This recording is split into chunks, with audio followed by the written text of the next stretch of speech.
हमारी बेटियों के सिंदूर उजाले थे, वही कटे पिटे लोगों को हमने उन्हीं की बहन भेज करके उनकी ऐसी की तैसी करवाई। एक तरफ जहां मध्य प्रदेश के कैबिनेट मंत्री विजय शाह द्वारा कर्नल सोफिया कुरैशी को आतंकवादियों की बहन बताकर विवादित बयान दिया गया था, वहीं दूसरी तरफ मध्य प्रदेश के उप मुख्यमंत्री जगदीश देवड़ा ने भारतीय सेना को प्रधानमंत्री के ही नतमस्तक कर दिया था। यह मामले थमे नहीं थे कि अब हरियाणा से राज्यसभा सांसद रामचंद्र जांगड़ा ने पहलगाम में मारे गए लोगों की पत्नियों के बारे में कुछ ऐसा कह डाला जिससे देश भर में फिर भाजपा नेताओं का विरोध शुरू हो गया है। क्या ये लगातार सत्ता में बने रहने का असर है कि जिसके चलते नेता वाणी का संयम खो रहे हैं?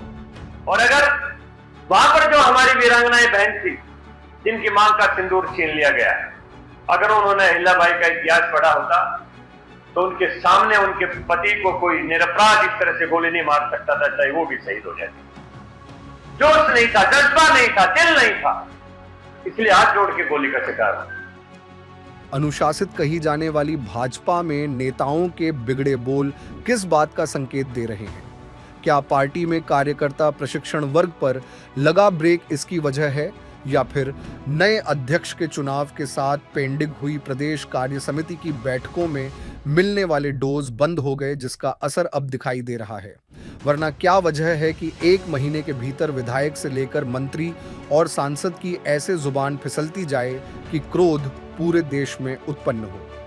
पहलगाम आतंकी हमले पर अब हरियाणा से बीजेपी के राज्यसभा सांसद रामचंद्र जांगड़ा ने विवादित बयान में कहा कि अपना सुहाग खोने वाली महिलाओं में वीरांगना का भाव व जोश नहीं था, इसलिए 26 लोग गोली का शिकार बने। सांसद ने कहा कि पर्यटक हाथ जोड़कर मारे गए।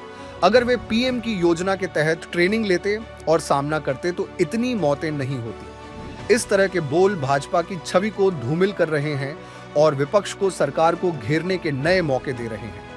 अब देखना होगा कि स्वयं प्रधानमंत्री मोदी क्या इस पर संज्ञान लेकर अपने नेताओं को कोई समझाइश देते हैं या नहीं।